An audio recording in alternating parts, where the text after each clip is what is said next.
Good afternoon, ladies and gentlemen. Welcome to our webinar.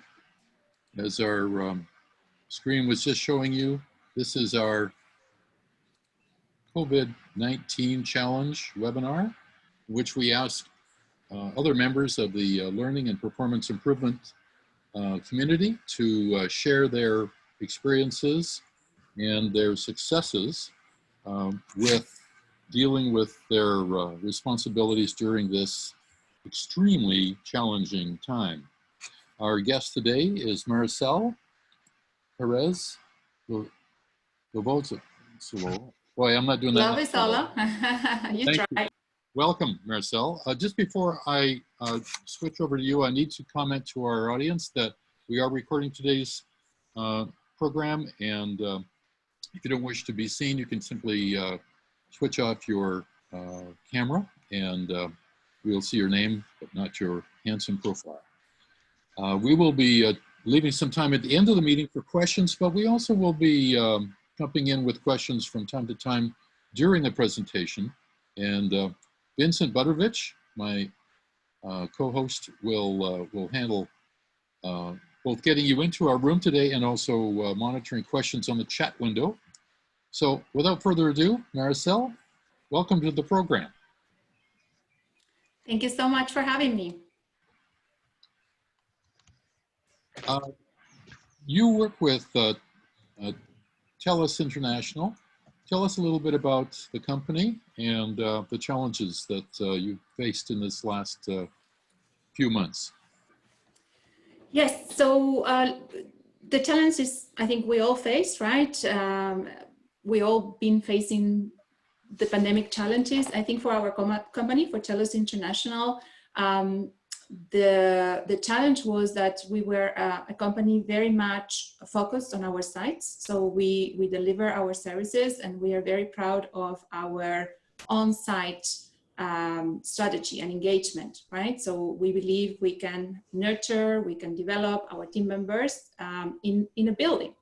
And this is how we thought, and we were very successful doing this until we had to completely change the way we were doing things. And this wasn't announced. We didn't have a lot of time to prepare, but it just happened very suddenly. And so that was a huge challenge in itself. And I think what has been key to adapt and to successfully navigate this big change was the fact that we have a culture that is adaptive in itself, right? So we can never be prepared for something like this, but I think that if you have the building blocks in terms of culture, you know, you do what you need to do, right, at the right time. So I think that has, you know, summarizes in a way how we have faced the challenge. Now, one of the challenges that you have that many of our viewers probably don't have is that you have employees literally all around the world. Talk a little bit about that. Yeah, that's correct. And that has been, you know, very paradoxical in a way, right? Because we are all in this together. So everyone is facing this everywhere in the world, right? In the past, we would have a disaster recovery, but it would only happen maybe in Florida, or it will only happen in, you know, some part of the world. But this time we are all facing a big challenge. On the other hand, each region, each country has a different regulation, has different uptake of COVID-19, right? So we have sites all over the world with a big footprint in Central America and in the Philippines, and also in Europe and in the US. And so we've relied in first instance very much on our regional teams to make the right decisions, because they work closely to what was going on, but also from the global team perspective. So my team, the team I lead, is Global Learning Excellence. So I have both a global and a regional part of my team. And so in first instance, it was, you know, the regional teams first, very close to the operations, but at the same time, you know, really guiding from global perspective and working across all our different, you know, support areas to keep the performance up, right? And I think what I really like about this society and ISPI is that we don't look at only the learning perspective, but we really look at the performance and the performance improvement opportunities. So we were very, very focused on get that performance up to speed as soon as possible, while transferring to a work from home environment, and then looking at the accelerators that we can continue to share with our team to perform as good as possible, right, in a very new context and situation. Yeah, I think it's it's just it's an overnight challenge in terms of, hey, we can't come to the office tomorrow. What are we going to do? And the fact that you've moved so many people to be able to get them to work at home. Tell me the numbers again. I believe it's 20 or 30,000 people. Yes. So we went from literally very little or close to zero team members working from home, yep, to 22,000 within 22 days. And then I think we are now at around 30,000 working from home. And of course, already thinking about how we are getting back, starting to look at the next generation, right? So we are going to keep some team members working from home, and how we're going to support them, and how we're going to evolve towards the new normal, the future mode of operation. I see a question here from Kathy O'Donnell. How has your business changed, and how are you helping support these changes? Well, it's very, very important, because the business has dramatically changed. So we are a company that provides a company in the BPO industry, and we provide an array of different services for our clients. And so again, most of the services we had to reinvent the IT infrastructure, the processes, the way we engage our team members. So it was a big change in the way to manage, in the way to engage, in the way to organize the work, right? So, amen. And that took big effort in terms of all the support teams and the leadership, right, to make that happen. And I imagine that being in telecommunications, you've already got a lot of very tech-savvy people in your company. I'm wondering how quickly you were able to gain management support for moving from an office environment to a work at home. Did this happen quickly, or did it take a little time to persuade them to do this, or what? Well, I think that one of the things that, and again, I've been working for TELUS International for less than a year, so I'm quite new, but one of the things that I see being confirmed again with this pandemic is that we live by our values.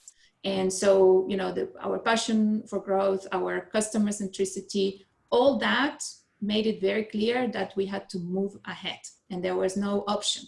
And so, this situation crystallized, and I think I would say took the best in everyone, right? And people were working crazy hours and, doing everything possible to keep to keep the jobs of our people. That frankly comes down to that, and sustain our business long term. So that was, for me, one of the biggest, things I'm really proud, and was, as a performance improvement professional, your life is so easy when you have that kind of leadership support, right? Because if, we've all worked maybe for other companies where you don't have that.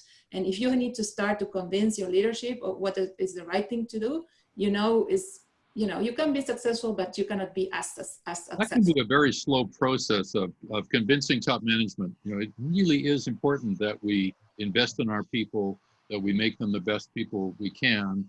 And I've heard all kinds of arguments against that from, they're going to get smart and just leave us. Well, we can gain loyalty through this. And I think that great companies do that. And I think that your group probably does this very well.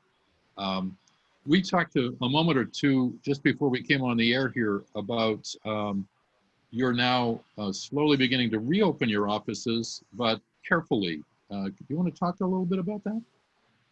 Yes. So, first of all, as you were saying, Millard, because we operate in different countries, each of the countries have different regulations and emergency procedures. And so we need to very much, understand the availability and the possibility to come back to the new normal, but also put the team member safety first, right? So that's something that is being handled at the moment. And then for each of the sites, each of the businesses, we will come up with different strategies to come back. So for the moment, this is happening slowly, first in the Philippines, and then in some of other regions, but quite slowly, if I'm, you know, and it is because there's still a lot of uncertainty, right? And we've been able to achieve a fantastic work from home situation. So why would you want to come back, right? If you are currently managing. So I have another question here that I think dovetails with what we've just been talking about. How did the current situation impact the vision and mission of GLE and the relationship with the clients? I'm sure it had to challenge you in a lot of ways. Yes, look, that's a really good question. So I think that our vision, and this is something I've been saying for, you know, learning professionals throughout the pandemic. I don't think our, in a way, our vision of our adult learning principles change in any way. If anything, it become more relevant, right? So you need to be even more relevant with our content so that people are willing to consume it in a virtual environment. We are not putting people in classes anymore. So if they are engaged and keep listening to you, it's because you are giving them the right content at the right time with the right quality. So I think that mission of you know, of really being an excellent provider of learning at the right time for on-the-job needs of our team members is the same. It's just that the pandemic has accelerated and changed the delivery methodologies in some cases. Yep. And then it's also, I think, a great opportunity, because the question is also about our clients, is a great opportunity to show the leadership we have, right, as organizations. So we are an award-winning learning organization. We know how to do learning, and then you know, frankly, we can help our clients sometimes reinvent their curriculums, think about doing things differently, more effectively. So I think it's a great place to be for us, you know, in the learning profession actually, and within TELUS International.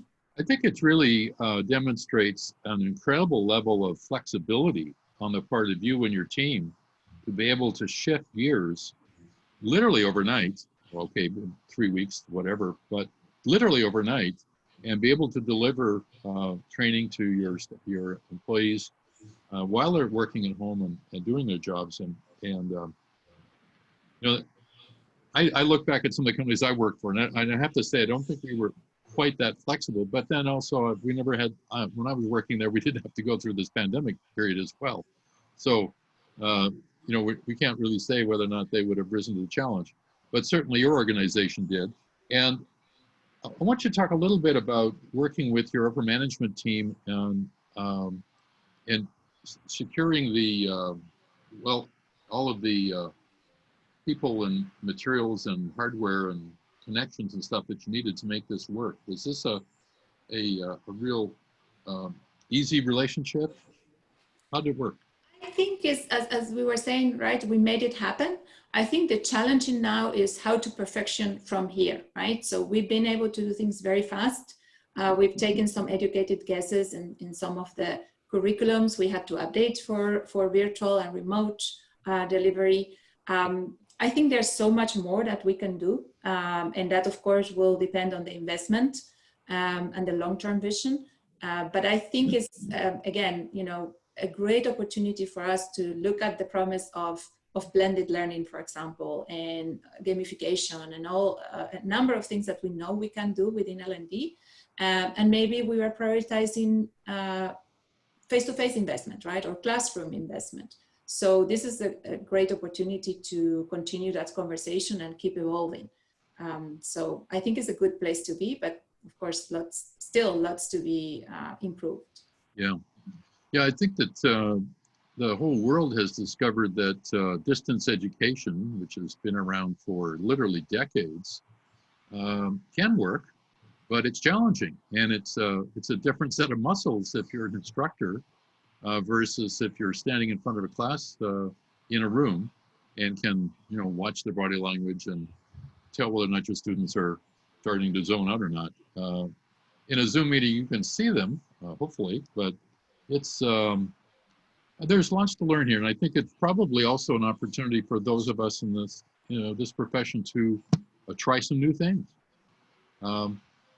What do you see going forward with your group, and as they slowly go back into their offices and stuff, and you can do face-to-face training? Do you think that there'll be a slow return to that? Well, I think that's a little bit of the challenge, right? That we don't use this opportunity to reinvent and then be, really do a better blend of our training. So, if we would just go back and just do what we used to do, I think that would be a lost opportunity.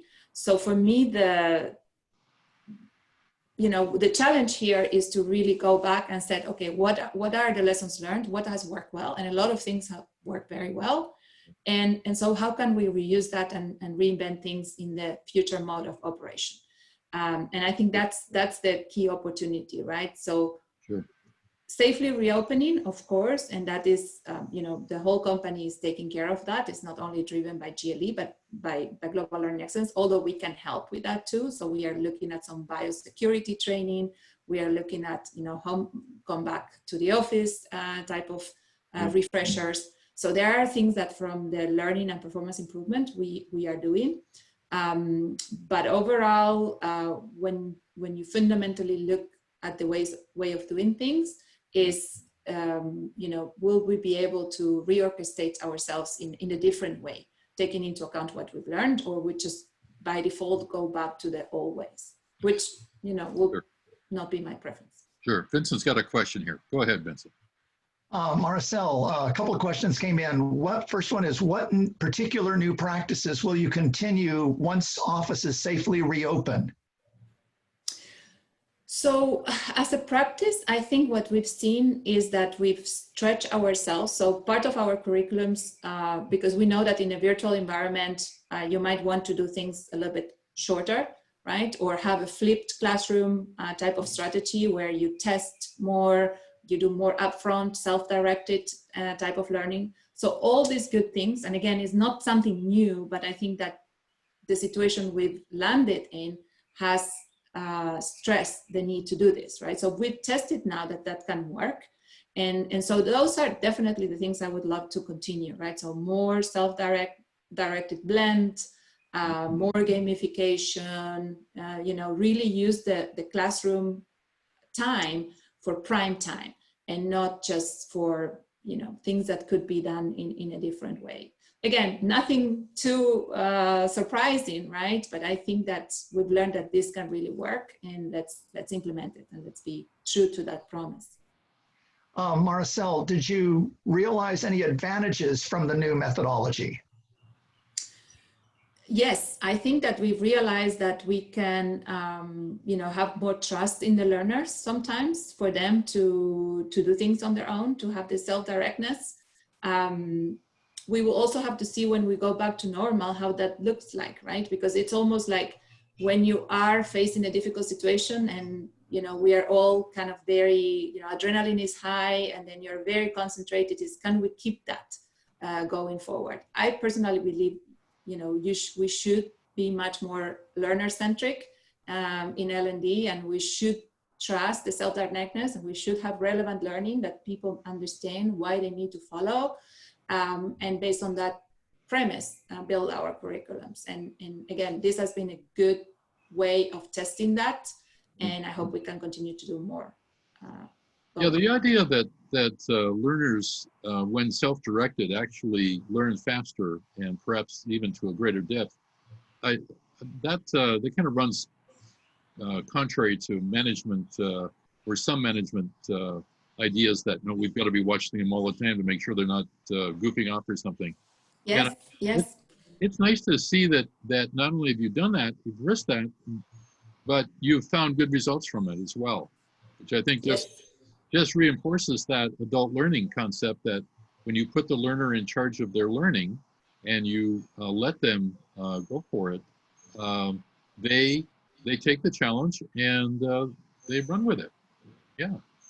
I see another question here from Elena. I'm curious about the hands-on experience for both learners and learning professionals while learning training from home, especially when the original training curriculum relies on it for understanding the product.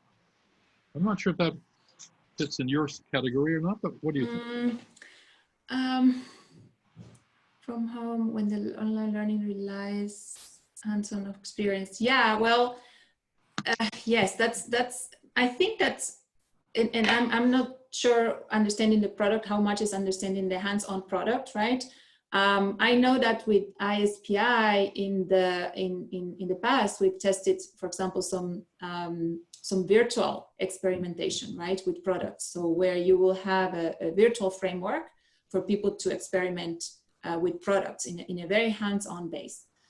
So that will be another way. That's not something we've done at TELUS International, but that's something that it can be done. It takes some investment because you need to replicate the physical experience into a virtual environment, but right. Definitely there are ways to do so. So I see, it's not something that we are able to do now, but I hope more and more we will be able to have that opportunity, right? And we'll, of course, that's related to the investment we were talking about, but there are ways, there are virtual ways to have, virtual reality ways to have a very close experimental experience for the learner. The question is, do we want to invest in that? And what is the... Yeah. It's always that return on investment that's sometimes difficult to figure out. Is it going to be worth the money we spend on it, sort of thing? A question here from Erwin, one of our chapter members. How are you assessing the effectiveness of the learning in this home environment? Very good question. So we are starting to assess. I have to say that we've been on a do mode with not as much, and with, of course, some pulse checks and understanding that what we're doing is safe and is effective enough. But we have not been, probably the rigor of the evaluation has been less. However, we have a task force that is looking at this at the moment, and we are piloting with a number of programs where we are looking at the virtual effectiveness. And actually, this applies to everything we are doing. So while we are doing things, we are creating Center of Excellence expertise, right, to do this better next time. So the great luxury to have, a team as I have with the regional teams really working more on the implementation and driving things, and then a global team that can be learning from what the regional teams do, reinvent, recycle, and come up with practices that everyone can benefit from, right? So that's part of that iteration that I think is one of the unique things that we have. We can experiment, so our regional teams are really fast and really customer-centric, and then the global team, the COE, can evaluate, again, experiment by looking at what globally all different teams have been doing and really come up with best practices that we can endorse. So in essence, your CEO of training can kind of set the strategic structure, if you will, and then the regional people, because they have different legislative controls and government controls within their countries or even within their provinces or states, they then can tailor that focus to their local situation, and I like that approach. The strategy and tactics, as we I think it's very much an iteration, right? So there's the two teams really complement each other, and the regional diversity brings a lot of innovation. And then the global team really recycles and provides, standards, learning from what the teams are doing, right? So I think it's an iteration. It's not bottom up or top down, but it's really iterating to come up with what is the best guidance. And I think that makes us, that gives us the ability to learn, but also to respond quickly and be customer centric. Well, you've got the people on the front lines giving you feedback. Hey, this works. Hey, that doesn't work. You've got your leadership listening to that feedback, not just from a few, but from many of your locations around the world, and seeing, okay, that's working really well in Central America. Over here in Philippines, that's not working, but this other thing is working. So, you know, it's like they've got this global laboratory for trying things. That's exciting in terms of absolutely, you know, trying new things. And this environment that we have been thrust into seems to me to be an opportunity as well as a challenge to try new things and keep the things that work and drop the things that don't work and try something new again. And I have a feeling that when we come out of this, maybe at the end of this year or sometime next year, your upper management or your team leaders are going to look at this and kind of go back over the timeline and say, you know, that worked really well. And we could keep that. Or, well, this was necessary while people were working from home, you know, excuse me. So great opportunities here, I think. One of our other comments or one of our other points that we wanted to cover were the types of changes that will be required to achieve return to normal. I think if we've talked about that a little bit, but it seems to me that is a moving target as we get ready to re-engage in the office. You know, I mentioned to you just before we started that here in Los Angeles and in San Francisco, and I'm in the early 1900s, the pandemic that swept the country. In San Francisco, they were all about masks until they thought it was over, and then they threw their masks away, and the rebound was worse than the original infection. And sadly, so was the same case in Los Angeles, where, as my friend Vincent has cautioned me, he says, you know, we're standing in front of the ocean watching waves come in. This is just the first wave. And I really share the concern of some of our medical experts that this ain't over yet, folks. But obviously, you have some successes here with people working from home. You think that will continue to be a larger component in what you're doing?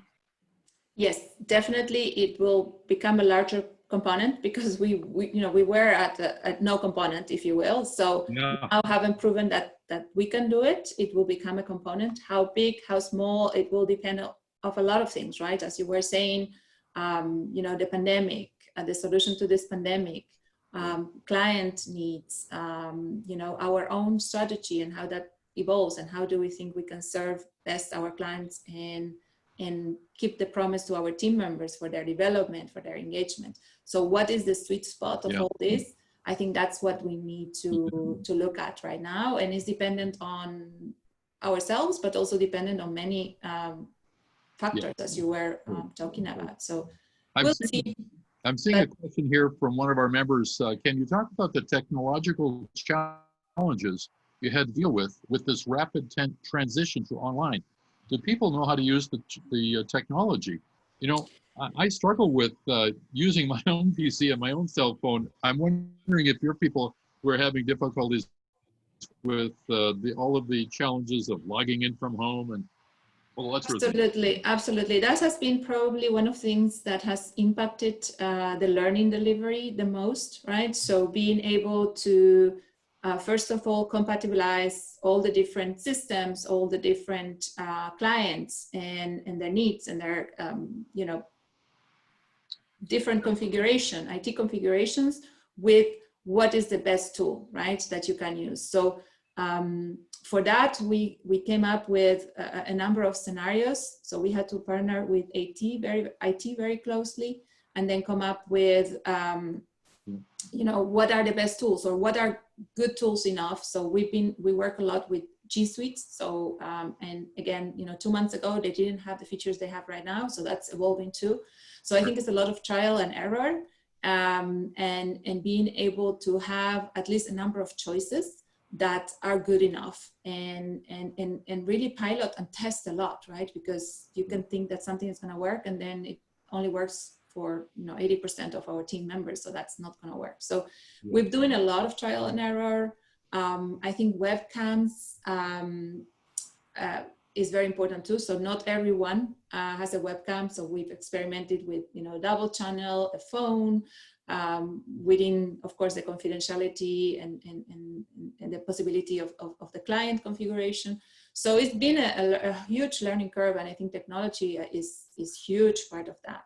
Absolutely. So if you're an L&D today, you need to like technology, that's for sure. Amen. I have a good question here from Kathy O'Donnell. Have you found that the learning organization has been able to have a positive impact on your associates in this time of stress, perhaps in the sense of contributing, of continuing their development? Yeah, great question. And yes, that's one of the things that probably together with enabling the team members and being able to perform their jobs, that was almost as the highest priority, right? So we've been doing a lot of, we've launched a number of series on well-being, managing at a distance, emotional growth mindset. So a lot of things that I think have been appreciated. Also doing leadership training so that our leaders understand that keeping people connected in a virtual world is different. And so emphasizing the need for connection, the need for security, the need for engagement in the virtual world. Yes, and I think that, that's one of the things we've heard a lot, that that communication and that team engagement and that leadership development and those tips and tricks, right, for people to continue to feel connected have been very, very important. Yeah, and this time, it's really challenging to feel you're part of a team when, you can see somebody's image on the screen here in front of you, but it's not quite the same as sitting in the same room and, catching up on our personal lives and stuff like that. I hope that supervisors and managers, and I very likely think they are doing this, they're taking into consideration that their employees are not just working from home, but they're schooling their kids, or they're taking care of their young children or whatever, as well as juggling the balls of or the chainsaws of their job and getting things done. I have another question here to be more, okay, one point here for all of you on the call. We have about 14 or 13 minutes left. If you have questions, please put them in the chat box and we'll get them to Maricel. Let's see. Yeah, if you have questions, we need to read them soon, because we're gonna run out of time here all too fast. When you're having a good time, time does fly, and I think we're definitely having a good time and learning some really interesting things. I'm encouraged by the fact that you had a chance to experiment with different things, and I'm thinking that you're gaining some years of knowledge in months because of the situation of being kind of up against the wall, and we have to do something here. Let's do that. And hey, that worked really good. I thought that was going to be terrible, but it worked really good. Or as you just said, this other thing worked for 80% of our staff, so it's not good enough. That too, I think, is a useful discovery, if you will. Yes, and you need to be able to live in the ambiguity a little bit, right? So, yes. So you need to be able to work with a number of scenarios that are good enough, and then again, try something else. And that's sometimes, difficult, because, we all love to, especially with technology, we all love to count on something that's going to work and don't look bad, right? And so it takes a lot from folks really to be able to deal with that constant change and ambiguity, and not everything, not to being able to be as prepared as we could be in the past. So, but luckily there's a lot of understanding too, right? And so I think the two things work well together. Vincent, you have a question here. I'm channeling Erwin, who asked a very poignant question. Maricel, how has all of this changed your approach as head of the learning organization? Well, I have to say, for me, I'm a global leader, right? And I either work from home or I travel to the sites. And so I used to be remote in an organization that was very much on site. And so now everyone is virtual. So that, yeah, that is a funny thing, right? Because it's almost like, you know, now everyone is, you know, can understand better how I work, or the other way around. But the funny thing is that I'm hearing two things. One is that, you know, people that used to work on the sites really appreciate the flexibility, really appreciate, you know, being able to have a job within these difficult times and keep doing their jobs. So a lot of appreciation within my team. Secondly is for some of the collaborations that we have ongoing, you know, there's no difference anymore where you are. So you can have more stronger virtual teams cross collaborate because there's no physical boundary anymore. So I think that for me as a leader, that gives some opportunities, right, to increase even more the collaboration and then get us out of thinking in the boundaries of a region, of a country, which is a good thing. The second thing is, of course, a sense of loss, because I love to visit my teams, and I love to travel. And so I'm not having that part anymore. So I know I had, you know, a big schedule of travel time throughout the whole 2020, and that's not going to happen. And that included events, that included classroom, that included engagement with my teams. So, you know, it's bittersweet. But, you know, it is what it is. So I'm trying to make the best out of this situation, to learn and to engage teams differently in a virtual mode.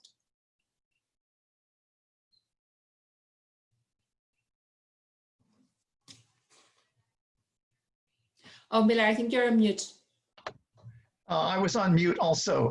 Maricel, we don't have any more active questions in the chat box. This will be the last time we tell people, if you want to get something in, do it right now. We'll put up a slide in a minute that just is how you can contact ISPI SoCal in case you're interested. Miller, while we have this minute, you want to tell people about what we're doing a month from today on July 7th? You bet. On July 7th, we are going to interview Dr. Jim Hill, excuse me. Sorry, Jim. Jim is a frequent speaker at ISPI. As a matter of fact, he was at our chapter about 1.5 years ago.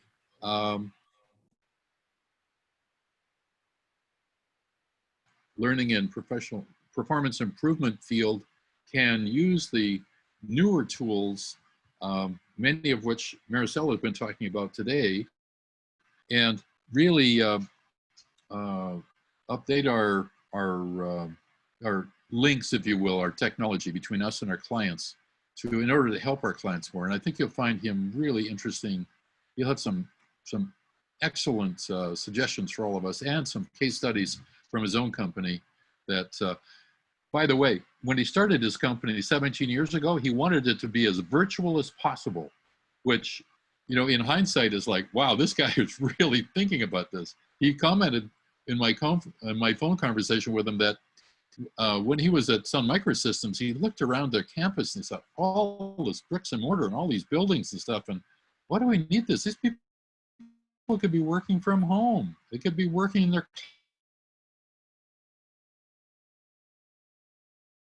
years ago. He worked hard at that, and I would say that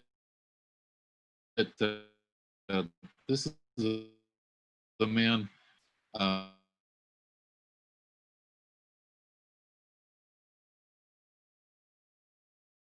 If we have any questions from our viewers, we're welcome to address those. I'm wondering how you think this is going to shake out, say, a year from now. I'll bet you're still going to be having some people working from home because it just seems to work better for them and for the company, and probably some other innovations that have come out of this that you're going to be using. What are your thoughts? We'll see. I think we've shown that we are adaptable, and then we'll navigate the changes and, you know, work with our clients to come up with the best solutions for them. So I think that, you know, once you've proven you can do something, I think there's a story about the mile, you know, at some point, nobody was able to run a mile in so many seconds. That's right. That's right. And when someone did it, everyone was able to do it. So I think this is a similar thing, right? We've proven this is possible. So now it's just the sky is the limit. It's up to us to really redefine our proposition and the new normal. Amen. Very much so. Vincent. So I just wanted to say, in my wonderful technological ability, I have not been able to pull up that screen, so that you are not going to get a screen at the end. I know that everyone is very disappointed. It's simply to say, and we'll put it in chat, if you had follow-up questions for the chapter, how you can email us or go to our website at ISPI SoCal.org. I think that covers it well enough. Yeah. Yeah, I'm still getting these unstable connection messages on my screen, so I'm hopeful that I won't get kicked out again, as I just was. But Maricel, I want to thank you very much. You've been a very patient interviewee, and you've had some really good suggestions for our audience, and I think they're going to find that, you know, like yourself, they too can adapt and experiment and try new things. So our next meeting is July 7th. Go ahead, Vincent. Thank you so much. That's it. Thank you very much. We have another meeting this Friday, which is a roundtable meeting from 7:30 to 9. And we have these meetings that Maricel was gracious to be our guest today. These are on the first Tuesday of every month from now going off into the future. So we hope you can join us at a future one. Again, first Tuesday of every month at noon, we will be here. And thank you so much, Maricel, excuse me, and our interviewer, Millar. Okay, thank you. Take care. Thank you, Maricel. And thank you for joining us, everyone. We're going to end.